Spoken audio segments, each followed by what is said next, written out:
Hey guys, I'm here with an updated Umbral deck profile.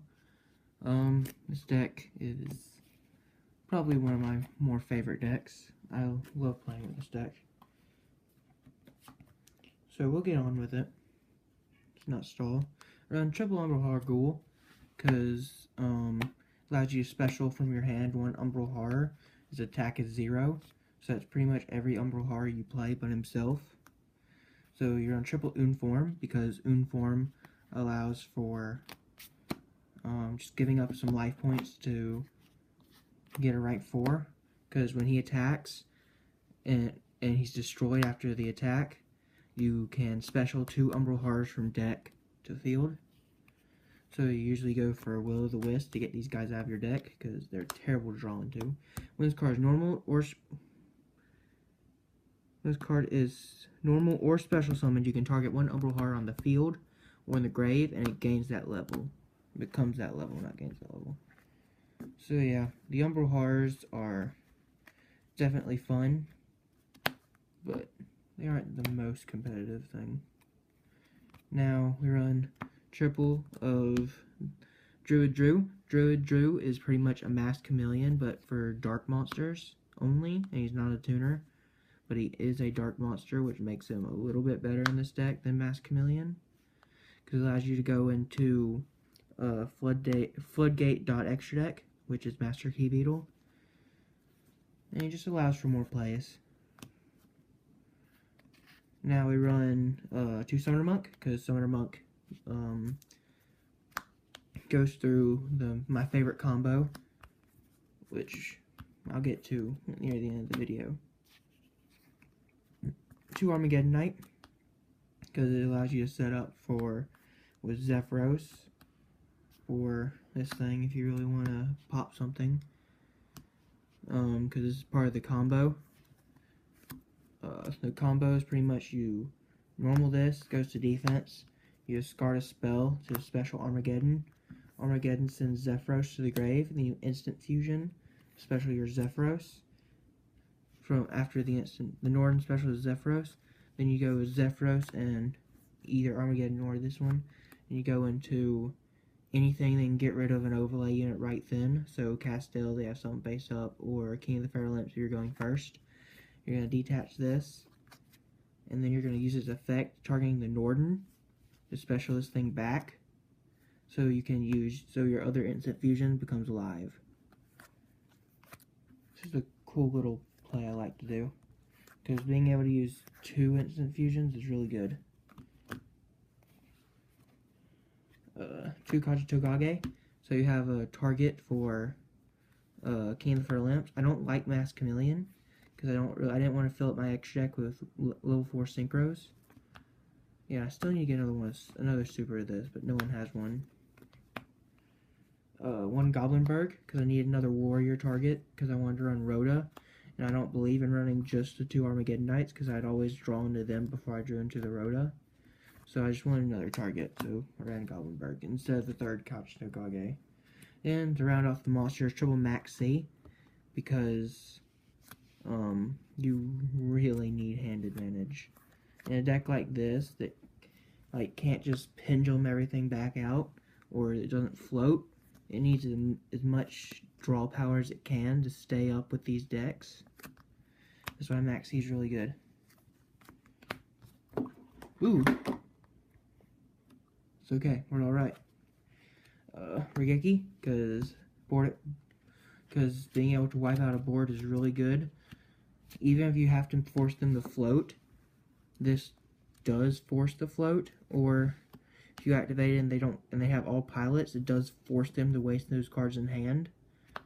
So it's an enabler. It just forces them to do plays they don't want to do yet. That's why you also run the double Dark Hole. Double instant fusion. I thought about running 3, because I do almost every single time use the Zephyros to put back my Northern, but I don't know. Maybe if I get my hands on a Digusto Emerald, I'll put in the 3rd. 2 MST, because the deck just is too combo heavy to be discarding things for Twin Twister. Upstart, because 39 cards. Rhoda, because 39 cards. Or I guess this would make it 38.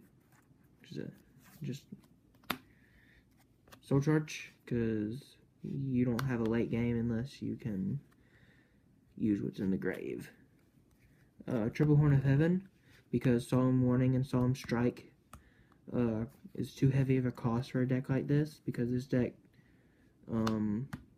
is very emo, because it hurts yourself with the Oon form, and you usually take a lot of damage off Oon form.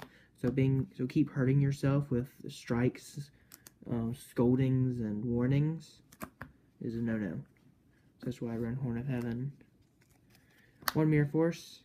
Probably gonna switch this out for a Quaking, because it's really good right now.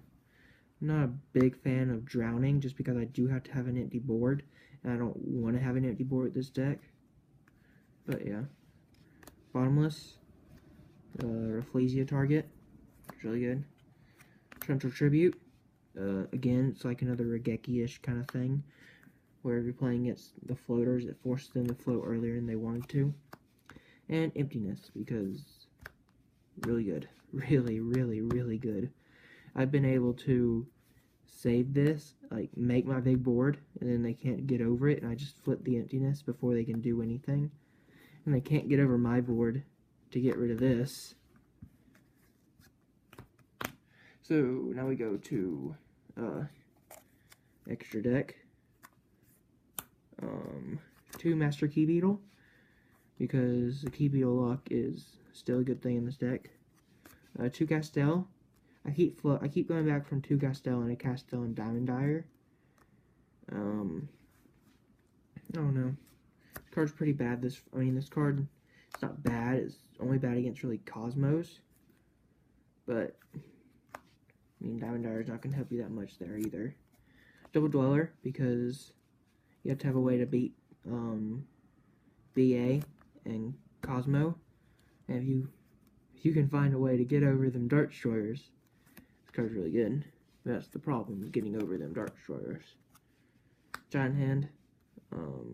Really good the first turn against Monarchs. If your opponent says, oh, I don't have an extra deck, first turn, play it. They're like, oh, play the little white guy. And you're like, effect. And if they have an extra deck, I usually go into Rafflesia first turn. 101. Fairlamp. Dark Rebellion. Nightmare. I actually hate this card. I hate this card. Every time I'm about to go in this, I'm like, I'm just going to go this, because this card's actually pretty decent. This is really, really good, actually. It's a lot better than I thought it was going to be. And this is supposed to be a Digusto Emerald, but I don't own one. So I'm playing this. I've actually made this before. It was actually halfway decent, because I was playing against Monarchs.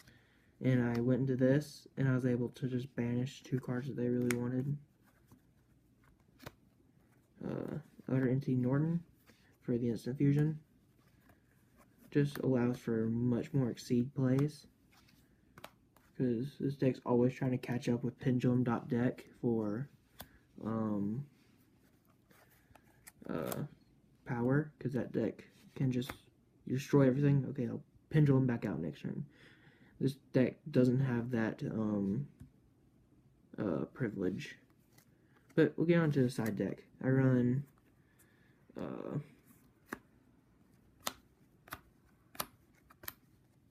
6 different Kaijus with 3 Slumber, because again, this deck has a hard time against Cosmo. I love using this and giving them this guy. It says 0. Next, I run Triple System Down, because this is for bad Cosmo players. Because the good Cosmo players usually leave their pilot on the board at the end of the turn, because they know this is a card. But the bad ones will sit there and they'll be like, oh, he has a monster in defense mode. Dart Destroyer, pop their defense system monster. Attack, in turn. System down. a lot of bad Cosmo players use their Dark Shore way too early, and those are not good at all. Master Restrict. This card has actually been very controversial lately, because I've been to 3 different events where things had 3 different rulings with the kaijus. Well, I guess 2 different rulings, but 2 of them said you cannot kaiju under Master Restrict, and 1 of them said you could, which I don't understand why you could, but they said you could. And only 1 of them wasn't me who was trying to kaiju, because I actually just put these kaijus in the extra deck, because they're working really well in a different deck. But yeah, that's the deck profile. I hope you all enjoyed. Like, subscribe. Constructive criticism is always nice. Bye.